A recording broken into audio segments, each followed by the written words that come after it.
안녕하세요. 여러분의 호기심 많은 지구 탐사 가이드 지구 이모입니다. 혹시 불의 고리라고 들어보셨어요? 이게 이름만 딱 들어도 뭔가 좀 어마어마한 힘이 느껴지지 않나요? 실제로 전 세계 지진의 90% 그리고 활화산의 한 75%가 바로 이 태평양을 둘러싼 거대한 고리 모양 지역에 집중되어 있다고 해요. 오늘은 이 거대한 파괴의 고리가 대체 왜 존재하는 건지, 그 깊은 곳에서는 또 어떤 일이 벌어지고 있는지 그 비밀을 함께 파헤쳐 보기 위해 전문가님을 모셨습니다. 안녕하세요, 전문가님. 네, 안녕하세요. 불의 고리. 이름부터 좀 강렬하잖아요. 오늘 그 정체를 제대로 한번 파헤쳐보죠. 사실 이 지역은요, 단순히 위험한 곳이라기보다는 우리 지구가 지금 이 순간에도 살아 숨쉬고 있다는 가장 역동적인 증거이기도 합니다. 와, 지구가 살아있는 증거라니 정말 멋진 표현이네요. 그럼 가장 눈에 띄는 현상부터 시작해 볼까요? 바로 화산이죠. 불의 고리 하면 딱 떠오르는 이미지가 거대한 화산 폭발인데, 왜 유독 이곳의 화산들은 그렇게 격렬하고 또 파괴적으로 폭발하는 건가요? 아주 좋은 시작점이에요. 그 비밀의 핵심은 바로 용암의 성질, 정확히는 끈적함에 있어요.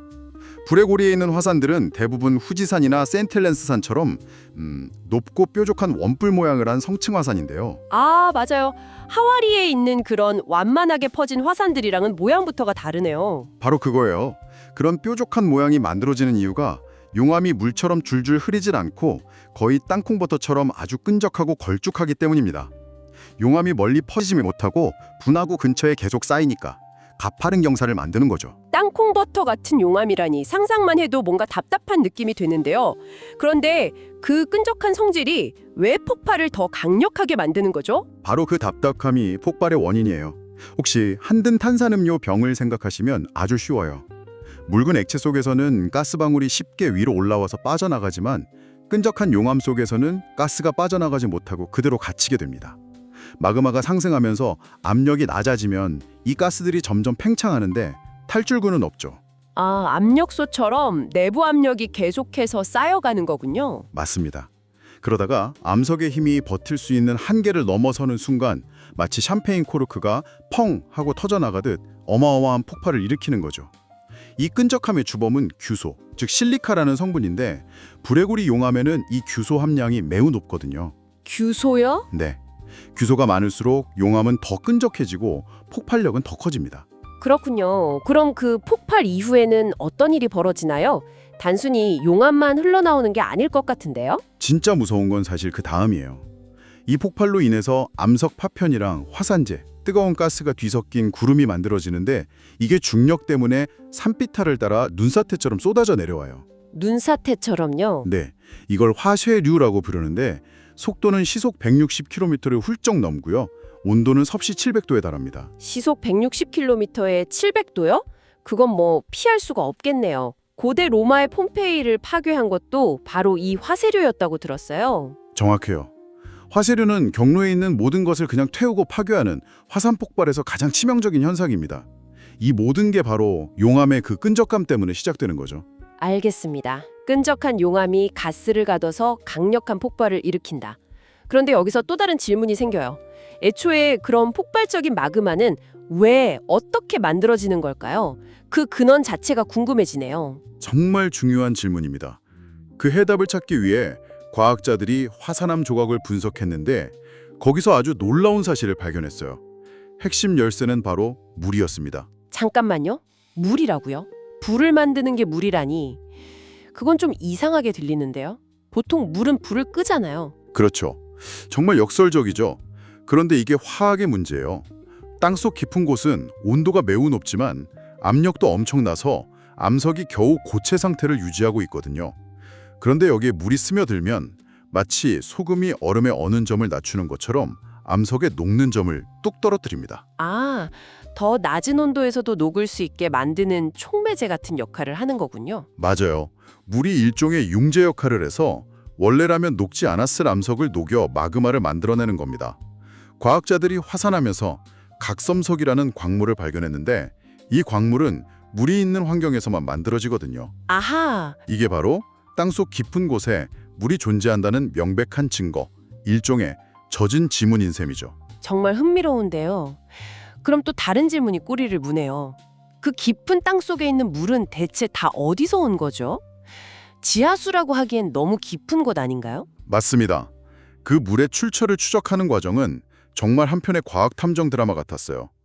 과학자들이 화산에서 분출되는 가스의 성분을 분석했는데 거기서 아주 특별한 단서를 찾았습니다. 바로 탄소 10이라는 특정 탄소 동요 원소였죠. 탄소 12요? 그게 왜 특별한 단서가 되죠? 그 탄소 12는 바다에 사는 아주 작은 유기물, 식물성 플랑크톤이 광합성을 할 때 남기는 고유한 화학적 흔적이거든요. 그런데 그 흔적이 수백 킬로미터 내륙에 있는 화산의 가스에서 발견된 거예요. 세상에. 그럼 바다에 사는 플랑크톤의 유령이 화산 가스 속에서 나타났다는 말이네요. 바로 그겁니다. 정말 놀라운 연결고리죠. 플랑크톤이 죽으면 그 사체는 바다 밑바닥에 계속 쌓여서 퇴적물이 되잖아요. 네, 그렇죠. 그 퇴적물 속에는 바닷물이 스펀지처럼 흠뻑 스며들어 있고 그 안에는 플랑크톤이 남긴 탄소 12 흔적이 그대로 저장되어 있는 거죠. 그리고 이 해저 퇴적물 전체가 아주 천천히 땅속 깊은 곳으로 끌려 들어가고 있었던 겁니다. 바다 밑바닥 전체가 땅속으로 들어간다. 이건 정말 상상도 못할 스케일인데요. 이 거대한 과정을 설명하는 개념이 바로 섭입이죠? 네, 맞습니다. 지구 표면은 하나로 된 껍데기가 아니라 여러 개의 거대한 조각, 그러니까 판으로 이루어져 있어요. 불의 고리는 거대한 태평양판이 그 주변에 있는 북미판, 유라시아판 같은 대륙판들과 만나서 부딪히는 경계선이에요. 거기서 일종의 거대한 힘겨루기가 벌어지는 거군요. 그렇죠. 그런데 이 힘겨루기에서 해양판인 태평양판이 대륙판보다 더 밀도가 높고 차가워서 결국 대륙판 아래로 미끄러져 들어갑니다. 이게 바로 섭입, 영어로는 서브덕션이라고 하는 현상이에요. 마치 거대한 컨베이어 벨트가 땅속으로 사라지는 것과 같죠. 아, 이제 모든 조각이 맞춰지는 느낌이에요. 이 섭입 과정에서 해저 퇴적물이 함께 끌려 들어가고 그 깊은 곳에서 짜여 나온 바닷물이 주변 암석을 녹여서 끈적한 마그라를 만들고 그게 화산 폭발로 이어지는 거군요. 완벽한 설명입니다. 그리고 섭입은 또 다른 거대한 재앙의 원인이 되기도 해요. 두 개의 거대한 판이 서로 맞물려서 미끄러지는 과정에서 엄청난 마찰과 압력이 발생하겠죠? 네. 때로는 두 판이 서로에게 딱 걸려서 꼼짝 못하는 잠금 구역이 생기는데 여기서 수백 년 동안 에너지가 축적됩니다. 그러다가 그 에너지가 한 번에 방출되면 바로 거대 지진, 메가스러스트가 발생하는 겁니다. 1964년에 알래스카에서 발생한 대지진이 대표적인 예예요. 당시 판이 순간적으로 미끄러지면서 해안가 땅 전체가 순식간에 9m나 솟아오르는 일이 있었습니다. 9m요? 아파트 3층 높이만큼 땅이 솟아올랐다는 거잖아요. 그 힘이 정말 믿기지가 않네요. 네, 당시 파도가 치던 해변이었던 곳이 지금은 내륙의 숲 한가운데에 그대로 남아있을 정도예요. 그리고 이런 거대 지진이 해저에서 발생하면 엄청난 양의 바닷물을 밀어올려서 치명적인 쓰나미를 유발하기도 합니다. 아, 2011년 동일본 대지진 때의 그 끔찍한 쓰나미도 바로 이 메가스러스트 지진 때문이었군요. 맞습니다. 바로 그거죠. 듣고 보니 이게 좀 역설적으로 들려요. 태평양판이 아시아랑 아메리카 대륙 밑으로 계속 파괴되면서 사라지고 있다면 태평양은 점점 작아져야 하는 거 아닌가요? 하지만 그렇지 않잖아요. 그렇다면 이 방정식의 균형을 맞추기 위해서 어딘가에선 새로운 땅이 만들어지고 있다는 뜻이겠네요. 오, 아주 예리한 지적이에요. 만약 파괴만 일어난다면 그렇게 되겠죠. 하지만 놀랍게도 지구는 파괴가 일어나는 만큼 다른 곳에서 새로운 지각을 만들어내면서 완벽한 균형을 맞춥니다. 불의 고리가 파괴의 현장이라면 창조의 현장도 있다는 거죠. 그 창조의 현장은 어디에 있나요? 바로 바다 한가운데 중앙해령이라는 거대한 해저 산맥에 있습니다. 야구공의 실밥처럼 전 세계 바다를 휘감고 뻗어 있는 지구에서 가장 긴 산맥이에요. 이곳에서는 지구 내구 멘틀의 대류에 의해서 판이 서로 양쪽으로 잡아당겨지면서 갈라집니다. 땅이 갈라지는 틈이군요. 네. 그리고 그 틈으로 뜨거운 용암이 계속 뿜어져 나와서 새로운 해저 지각을 만듭니다. 마치 상처가 아물면서 새살이 돋아나는 것처럼요. 이렇게 새로 태어난 지각은 컨베이어 벨트에 올라탄 것처럼 수백만 년에 걸쳐서 아주 천천히 양쪽으로 이동합니다. 그래서 중앙 해령에서 멀어질수록 해저 지각의 나이가 많아지는 거군요. 정확합니다.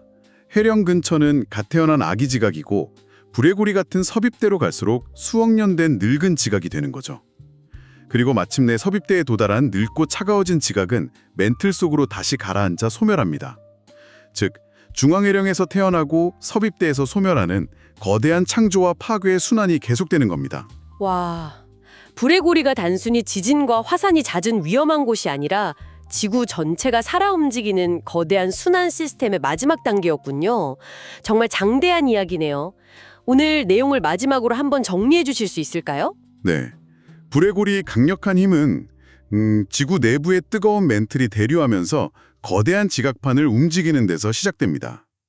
바다 한가운데 중앙해령에서 새로운 해양 지각이 태어나고요.